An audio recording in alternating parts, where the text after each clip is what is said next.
You know, the prophet Isaiah didn't have a Christmas tree. He had a stump with a single shoot growing from the middle of it. He wrote, "A shoot will come up from the stump of Jesse. From its roots, a branch will bear fruit. The Spirit of the Lord will rest on him." This is a tree that has been so ruined that only a stump remains. This was a picture of God's people backslidden in exile. The royal line had been severed. God's promise of a Messiah and a flourishing kingdom looked more like a dead tree. But Isaiah saw grace.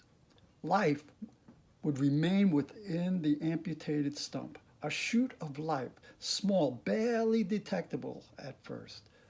A Christmas bud would sprout. Nothing dramatic, just a start. On the surface of things, the story of Christmas doesn't seem too impressive. It's just a baby being born in a cattle stall.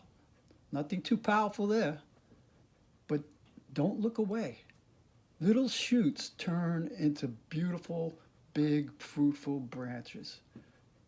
It continues to happen wherever there's an advent of waiting in hope and trust. No matter how devastated the world appears, God still is at work bringing a sprout of life. Has this pandemic robbed you of your Advent hope and joyful expectation? Are you feeling like a dead piece of wood sticking out of the ground as you struggle with your own exile, wondering what the future holds? Well, remember Isaiah's stump. If God could sprout life from that miserable stump, he can do the same thing for you and me as we wait in hope and trust for the return of our Savior.